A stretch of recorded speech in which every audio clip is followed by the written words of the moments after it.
क्या आपको पता है दूध में क्या होता है? दूध में कार्बोहाइड्रेट होता है, प्रोटीन होता है, वसा होता है, जल होता है, विटामिन, मिनरल, लैक्टोज शर्करा। ये सभी पदार्थ दूध में होते हैं। परंतु यहाँ पर हम केवल वसा और जल की बात करने वाले हैं। दूध में जल अधिक मात्रा में होता है और वसा कम मात्रा में होता है। तेल, घी, चर्बी, इन पदार्थों को वसा कहा जाता है। दूध में वसा और जल का मिश्रण होता है। यह मिश्रण कोलाइडी विलयन होता है और इस कोलाइडी विलयन को पायस कहा जाता है। परंतु आप जानते हो कि वसा जल में नहीं घुलता। दोनों एक दूसरे में अघुलनशील होते हैं, तो इनका मिश्रण सरलता से नहीं बनता। अगर हम किसी विधि के द्वारा वसा और जल का मिश्रण बनाते तो वह मिश्रण पायस कहलाता है। कोलाइडी विलयन में क्या होता है? कोलाइडी विलयन में दो प्रावस्थाएं होती। वह प्रावस्था जो अधिक मात्रा में होती उसे पारिक्षेपण माध्यम कहते हैं,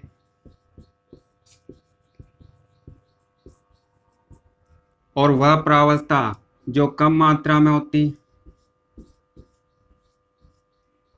उसे पारिक्षिप्त प्रावस्था कहते हैं।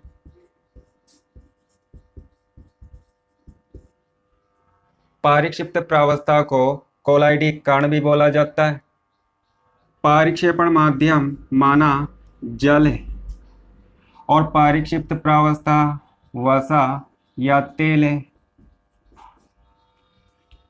जल की मात्रा अधिक है और तेल की मात्रा कम है, तो तेल जल के अंदर उपस्थित है। तेल के छोटे छोटे कोलाइडी कण जल के अंदर उपस्थित है, तो इस मिश्रण को तेल का जल में पायस कहते हैं। जब पारिक्षेपण माध्यम जल होता है और पारिक्षिप्त प्रावस्था वसा या तेल होता है, तो इस मिश्रण को तेल का जल में पायस कहते हैं। इसे OW से प्रदर्शित करते हैं, ऑयल इन वाटर, और पायस को अंग्रेजी में इमल्शन कहा जाता है, OW इमल्शन। और इसका सबसे अच्छा उदाहरण दूध है।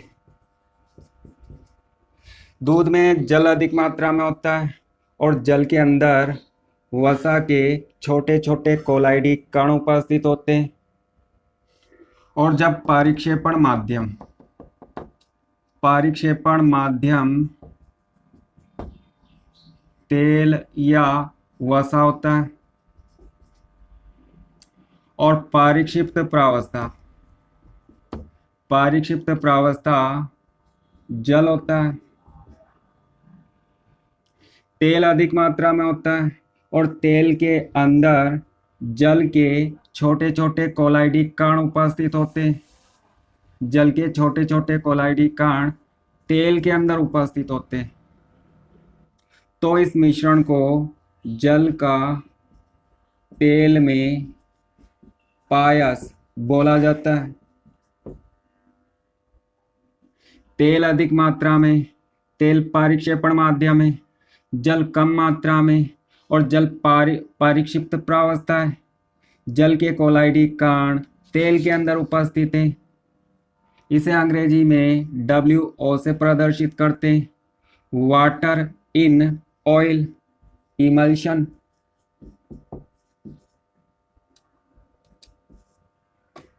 दोस्तों, यहाँ पर जल अधिक मात्रा में होता है, तो इसे जलीय पायस भी बोला जाता है। यहाँ पर तेल अधिक मात्रा में होता है तो इसे तेलीय पायस बोला जाता है। और इसका सबसे अच्छा उदाहरण मक्खन होता है। मक्खन जल का तेल में पायस होता है। मक्खन में तेल अधिक मात्रा में होता है और तेल के अंदर जल के कोलाइडी कण बहुत कम मात्रा में उपस्थित होते हैं। पायस दो प्रकार का होता है, तेल का जल में पायस और जल का तेल में पायस।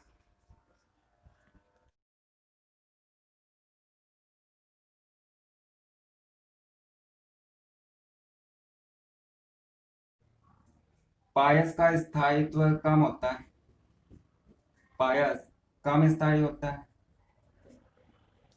कुछ दिनों बाद या कुछ महीनों बाद क्या होता है, जल और वसा के कण, जल और तेल के कण एक दूसरे से अलग हो जाते हैं। तेल जल की तुलना में हल्का होता है तो तेल के कण जल की सतह पर आ जाते हैं, ऊपर आ जाते हैं। जल और तेल एक दूसरे से अलग हो जाता है तो पायस का स्थायित्व बढ़ाने के लिए उस पायस में बाहर से इन पदार्थों को मिलाया जाता है। ये पदार्थ पायस के स्थायित्व को बढ़ाते हैं, स्थायित्व में वृद्धि करते हैं। इन पदार्थों को पायसी कारक कहा जाता है। साबुन, साबुन का सामान्य सूत्र RCOO Na होता है। इस R के स्थान पर कार्बन परमाणुओं की लंबी श्रृंखला होती है। सामान्यतः 17 कार्बन परमाणुओं की श्रृंखला होती है। साबुन में मुख्य रूप से यह पदार्थ होता है जिसे सोडियम स्टीएरेट कहा जाता है और इसे इस तरह से प्रदर्शित करते हैं। 17 कार्बन परमाणुओं की लंबी श्रृंखला को टेढ़ी मेढ़ी रेखा से प्रदर्शित करते हैं। कार्बन परमाणुओं की श्रृंखला जल विरोधी होती, यह जल में नहीं घुलती, परंतु यह तेल में घुल जाती, तेल में विलय होती। साबुन का यह सिरा ध्रुवीय होता है। सोडियम धातु धनावेशित होती और ऑक्सीजन अधातु ऋणावेशित होती। तो यह सिरा ध्रुवीय होता है और इसे इस तरह से प्रदर्शित करते हैं।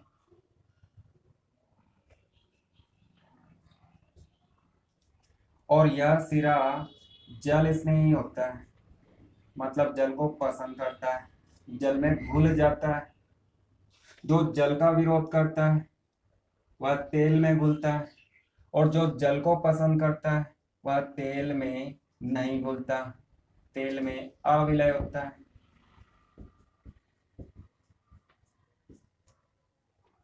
जब साबुन को जल में घोला जाता है तो साबुन धनायन और ऋणायन में टूट जाता है। दोनों आयन एक दूसरे से अलग हो जाते हैं।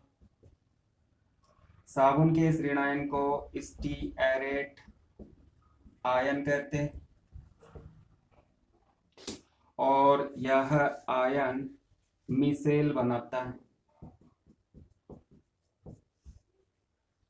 जब साबुन को पायस में मिलाया जाता है तो पायस में उपस्थित तेल के कण, इन तेल के कणों को साबुन के ऋणायन चारों तरफ से घेर लेते हैं।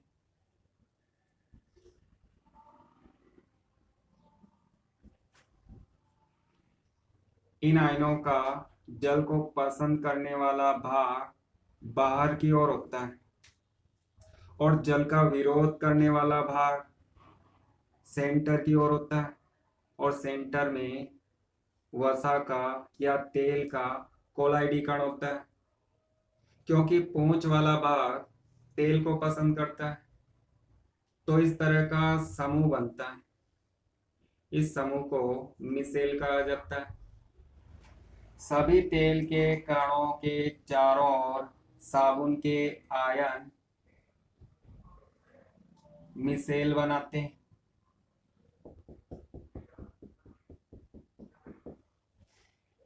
सभी मिसेल की सतह पर समान आवेश होता है। समान आवेशों में प्रतिकर्षण होता है। इस प्रतिकर्षण के कारण तेल के कण एक दूसरे के समीप आकर आपस में चिपकते नहीं है। यह तेल का कण इस तेल के कण के साथ नहीं चिपक सकता, क्योंकि इसकी सतह पर ऋणावेश है और इसकी सतह पर भी ऋणावेश है, और समान आवेशों में प्रतिकर्षण होता है। समान आवेश एक दूसरे को धक्का देते हैं, तो ये दोनों तेल के कण आपस में नहीं चिपकते। पूरे मिश्रण में साबुन मिसेल बनाता है और मिसेल के कारण पायस का स्थायित्व बढ़ जाता है।